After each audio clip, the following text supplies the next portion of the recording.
Bad schedule change management shows up as the leading cause of construction disputes every single year. Construction teams lose millions of dollars because of it. But here's the twist. The best schedulers don't run from change. They use it to their advantage. Most planners and schedulers think schedule change management is this overwhelming beast that requires a PhD to figure it out. It's not. Good schedule change management is stupid simple. It requires a system and discipline. And today, Greg and I are breaking down the tactics and strategies that you can use right away to help manage schedule change like a pro. We're talking about the 3 types of schedule changes you'll run into, the social dynamics that will make or break your chances of success. And we're diving into a piece of software that can track every single schedule change in a way that Excel and P6 never could. If you've ever felt buried under change orders, this episode is for you. Let's get into it. Welcome to the Beyond Deadlines podcast, where we tackle challenges that planning and schedule leaders come across on a day-to-day basis. My name is Micah Pipo, and I'm the CEO of Movar US. My name's Greg Lawton. I'm the CEO of Nodes and Links, an AI schedule management platform. Each episode is designed to give you tactics and strategies that you can use on a daily basis. And today we are covering a topic that people run into on a daily basis, change management. Greg, you want to kick us off and talk just a little bit about change management? Yeah, so I'll try and bullet point this. So let's just think of 3 to 5 bullet points. So change management, in the context we're speaking about, is about managing scope and system changes to the schedule across the execution cycle of a project. So you create a schedule, and then you update it, actualize it, fiddle with it, change things until you close out. That's number 1. Bullet point number 2, bad change management is actually cited as one of the top leading causes of disputes and litigation in almost every year of the HKA Crux and the Arcadis disputes reports. So it's very, very important. Number 3, the principle of change management is keep it simple, stupid. So don't bundle up too many changes into some complex thing. Understand how things, it's almost like taking pictures over time and seeing how those pictures evolve. And number 4, it's not really hard to do good change management. It just requires discipline. Yeah. I think that would be my top level summary. And I want to be clear on this. We're going to say change management a lot. We're specifically zoning in on schedule change management this episode. Yep. There's going to be some offshoots and we'll get into little nitty gritties, but focusing primarily on schedule change management. One bullet point that you may have hit, but I wasn't paying attention, was the idea that a schedule is a living system, that change is part of the project, that this is going to happen. And I think your bullets summarize it, but maybe hit me with a little bit of your wise words on how you view schedules as living systems and how we just have to be ready for change. Because I think maybe some people early on in their career might think, hey, I build the schedule goes, we don't change it. So I had this discussion with someone very senior in the British government yesterday on James Mott. The difference between, it was the difference between schedules and engineering designs. And what I said is, give me a little bit of rope here, Micah. What I said is that engineering designs are actually based on the laws of science. You know, steel can hold a certain amount of weight in a certain temperature and a certain pressure, etc. And when we build a bridge, we're actually applying the laws of physics and the laws of chemistry to understand how it's going to behave. And it really shouldn't be a shock how it behaves. However, project management is not an natural science, it is a social science. Actually, really, there's no natural law of productivity. It's an emergent thing that comes out of humans working with each other. So what schedules actually are intentions and promises. And intentions and promises change as the environment changes. And that is why schedule, like an engineering design, you can say, this is the bridge we're building, and I built that bridge. Very rarely can you say, this is exactly how humans are going to behave over the next 24 months, and that is exactly how humans behaved. Yeah, that's perfect. Because you can start on this side of the bridge, you can start on that side of the bridge, you can work left to right, you can work center to back. There's probably quite a few different options that are going to inject change in your plan. I think that was a perfect summary. Okay, let's get into tactics we can use on a day-to-day basis. When you think about schedule change management, walk me through some of the buckets or high-level processes or high-level steps and take us kind of high-level down into the weeds. Okay, so I'm going to talk about a couple of things. Number one, what changes are there? We talk about change management. What is change?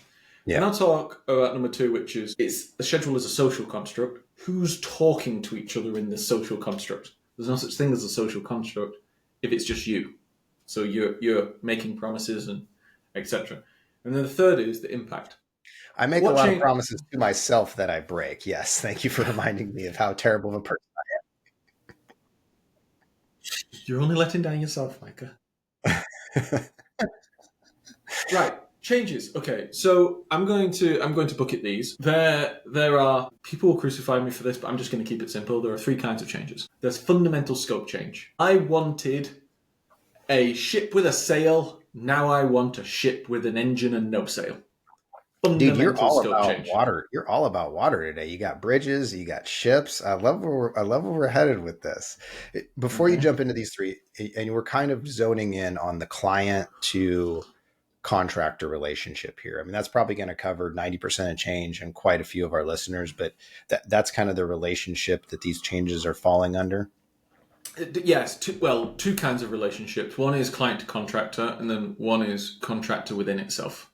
Yeah. But I would say that client to contractor is probably 90%, like you said, of everything. But I'll come on to that in a second because it depends on what the changes are. So number one is fundamental scope change. That is 100% a client to GC conversation. And that needs to be client approved. If it's not client approved, you get into a whole set of legal troubles there. The second kind is what I'll call detailed planning, which is technically change would be taking a level 3 schedule and making it a level 4 schedule. That's within the GC itself or within the owner itself. They might collaborate between them two, but really it is change, but you're not fundamentally changing the scope. You're just planning it to greater detail. And the third element is rework, which is, again, a difficult conversation if you want to have it between the client and GC, because rework fundamentally changes scope because you have to undo something to then redo it, and it takes resources out of the pool, it delays things, etc. So you've got those three kinds of schedule change. Now, if we talk about between the owner and the GC, ultimately, what exists is a contract. It's a social agreement. And if trust is broken in that social agreement, that's where we get liquidated damages, disputes, legal claims, overhead from delay extensions and these kinds of things. So these are the consequences. If we manage change well, we can have just a very rational business conversation about how we're executing this system that fundamentally changes. Yeah. And if you have on one end of the scale, waiting for a year and a half to 2 years and then submitting all your changes. Welcome to court. Yeah, that's on one end of the scale. And on the other end of the scale is a well-tuned change management system. Yes. Talk to me about how to set one of those up, how to get it running. And I want you to do it through the angle, not of the client. Let's say your client doesn't really know what they're doing and doesn't set up those processes. Walk it through a contractor, but also make it an efficient system that's not going after the owner. We both talked about it on a previous episode, like how to paper bomb them and do all that sort of stuff. I want to know contractor, efficient system, helping the client understand this is change management. Okay. So there's a couple of things here, probably 4 to 5 things. Number one would be what I'd call a process level change. It's a top level change where you have a formal process where the client and GC communicate. Okay. So this would follow a formal process of change identified.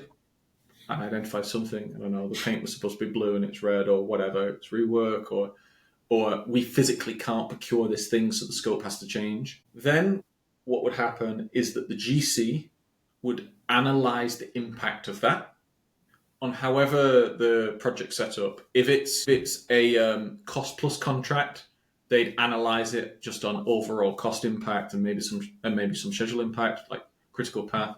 If it was fixed cost, they'd also analyze it against free float at the end of the program, maybe the P position, etc. Then you would have a very structured conversation, and that conversation would be based on principles about what am I covering and what are you covering in this sense. And a lot of contract structures like NEC4 in the UK have wording to help facilitate that. So for example, float at the end of the program is shared until it runs out, at which point cause. Then that gets approved.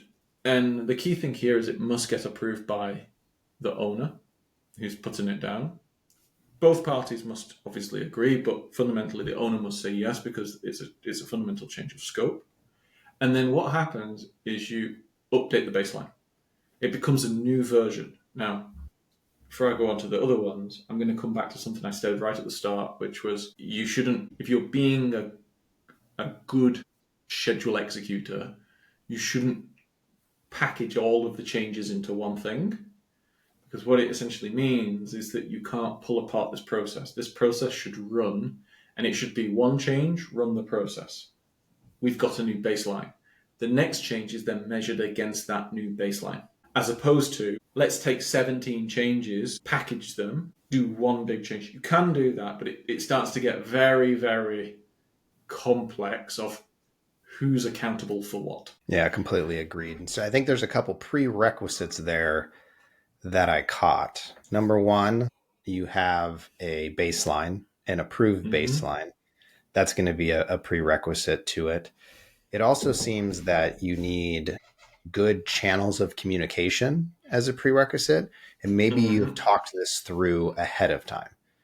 So there's some document processing. Here's our change. This is what we want it to look like. Here's the schedule. This is what the schedule looks like. It's very clear, easy to read, transparent, nice, tidy package that gets sent through.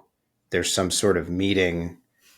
The change is approved. The change is executed in the schedule. And that looks to me, prerequisite wise, baseline schedule, channels of communication, solid process. And maybe all that's brought up earlier on before you even do a change with your owner. So the wheels are greased and you're ready to sail. 100%. This is actually one of the tests that an owner or a senior scheduler can give to someone they're looking to employ to actually see how competent the other party is. So be like, talk to me about how you manage change. Because people who have delivered lots and lots of projects have this burnt into their bones of how they're going to manage this, because it's a total inevitability, and having a very emotionless formal process to be able to go through this, it's just another day in the office, and we're executing. Of those things you said, yes, so what I'd say is you need to be able to set up a baseline early on. That was number 2 I was going to say. So number 1 is the process. Number 2 is you have to be able to establish the baseline that feeds into the process. Number 3 is you need to have a set of standards for the schedule. So you need to have a set of, some of them that can be integrity checks like DCMAs or additional checks. It could also be coding standards. It can be naming conventions. It can be something that essentially establishes the language by which you're going to be talking about things. Then you've got how you're going to establish impact. So I'll give you an example. You can just say it's just critical path. You could also say it's key milestone critical path, which can be weighted. It can also be, if you do schedule risk analysis, it can be a P position. You need to be like, what is the quality that we're going to agree, and how's the structure? What is the baseline we're going to agree? How are we going to measure impact here? And then if we're really, really, really good, which is why I said 4 or 5, is how are we going to use expectations from the past to forecast change into the future? And here's a radical idea. If you've been watching the show for a while, you know that I want the very best for you in your career as a construction planner or scheduler. That is why I wrote The Critical Path Career. This is the first book that is specifically geared toward construction planners and schedulers. In it, I provide specific advice on how to get a raise, how how to get a promotion, and how to find a new job. I include 26 interview questions and provide the answers so you don't have to go into that next interview not feeling like your most confident self. I also provide 34 impact ideas that you can bring back to your team to help advance how they are planning and scheduling. You'll find a link for the book down below. Thank you for everyone who's supported the show. I have never seen a project through all of the data and all the projects I've been on that doesn't change. So why do we establish a baseline and then go, right, this is what we're going to deliver, when we can actually go, right, this is what we're going to deliver today, and we absolutely must fix something. But historically, these things have changed about 20%. So let's have that conversation up front and go, how are you going to have a contingency budget? How are we going to have a contingency time allowance? How are we going to control what's good change and what's bad change? So get a sense of it. So if we're changing less than X%, that's fine. If these kinds of things. And on the background of that, here's the cost to bring in the lawyer cats and go into arbitration and go into claims and bring in the claim schedulers, which is a little bit of cash for someone and a project to handle. Okay. I think that covers the high level formal process. The only thing I would add there that I don't think you mentioned was, you kind of talked around it, is if you are a contractor, bring those processes to the table, as part of your own capability set, even if the owners aren't requiring it, because that will set you up structurally and, legally, if I say, to really knock change management out of the park. Let's switch gears a little bit. Oh, you want one more? Unless this better have a water or a sailing reference in it, or I'm not going to let you say it. I'm going to cut it out of the episode. So I actually think the point you made just then is a very, very good one. And to just take a sidestep, okay, we said at the start we're going to act like we're looking positive as a contractor or an owner. Okay, if you have to create a 4-box model, you can have good intentions and negative intentions. So change can be a weapon for generating profit, because you can low bid and then make all your money on the changes of your GC, or good intentions. And then you can have how many times, like, I'm going to interact with this client once, I'm going to interact with the client many times. Okay. What I'd say is that if you're interacting together many times, a positive approach is the best. If you're interacting with someone once, then it's a choice, but game theory would say that an aggressive stance. The problem in the projects world is no one interacts once. So word gets out. So all I'd say is, if you're an owner, I would highly encourage you to have some kind of repeatable system to promote good behaviors in this kind of field and delay management. Otherwise, you will get game theory behaviors which are quite aggressive. That makes total sense. Set up that culture of change. Let's dive down into the weeds even further and talk about that not daily, but the weekly schedule wobble and change. Because schedule change management is that formal process, but I think what also people miss in this conversation is then just a schedule that's living and breathing. Talk to us a little bit about that. Very, very good point. So every schedule wobbles. And by wobbles, what I mean is nobody knows exactly how long an activity will take. And if you did the same activity 20 times, the overwhelming likelihood is that it doesn't take you to the nanosecond the same amount of time every time. Different weather, people behave differently, different equipment, different locations, these kinds of things. So there's a natural uncertainty to how projects behave. Equally, there's a natural uncertainty if you go down low enough in the schedule to like a level 5, a level 6, a level 7, a level 8, on what people are going to do that minute, that day.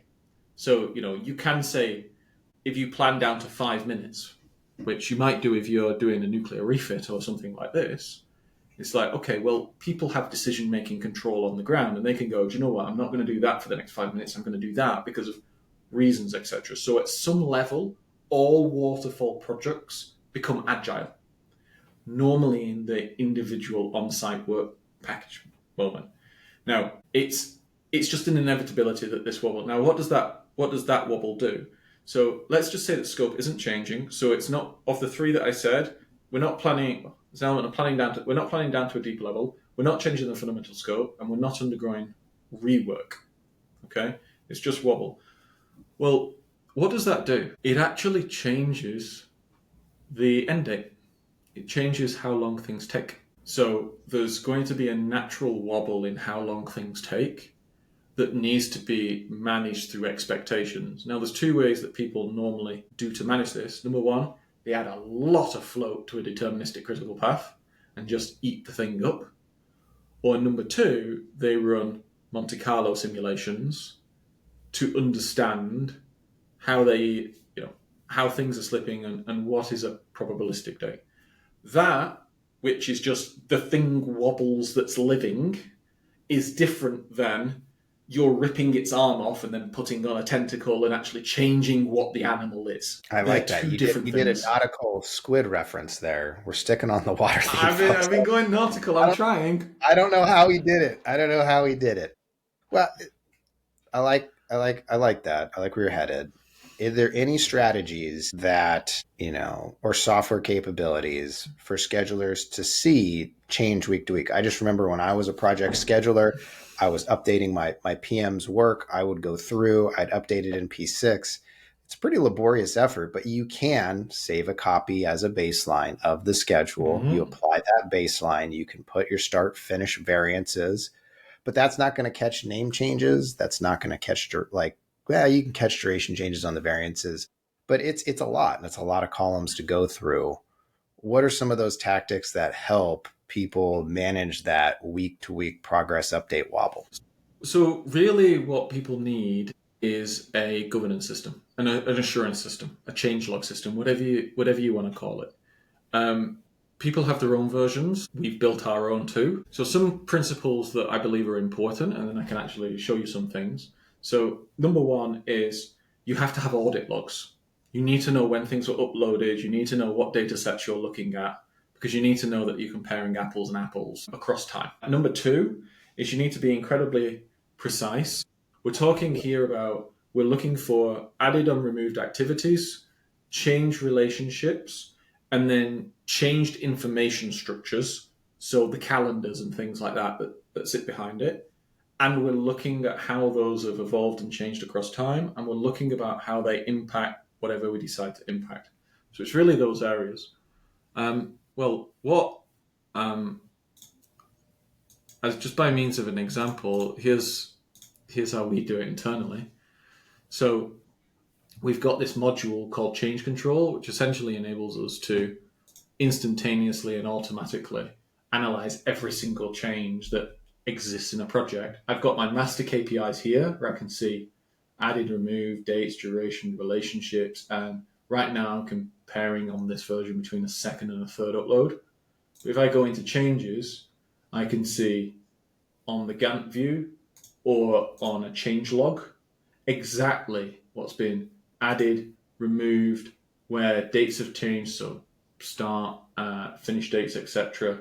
Durations have changed. For people listening on the pod while you're walking your dog, not necessarily on a screen, I'll kind of chat you through a little bit about it. But, essentially, if you have experience dropping your schedules into Microsoft Excel and running a bunch of VLOOKUPs, or if you've used a couple of the other, toolkits out there, Greg's showing Nodes and Links that has a pretty robust change control system that is going to basically tell you if someone has breathed on the schedule and when did they breathe, how much breath hit it, and what that breath smelled like.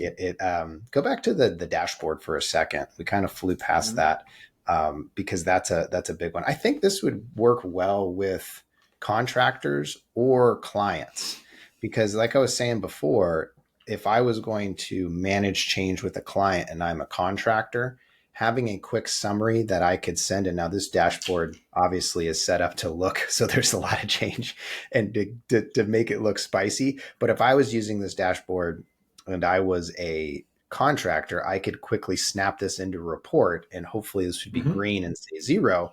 Say, gang, we don't got to meet this week. Nothing changed. We're on track. Or here's some of the things that did change, but they, took up a little free float here and there, off critical items, happy days.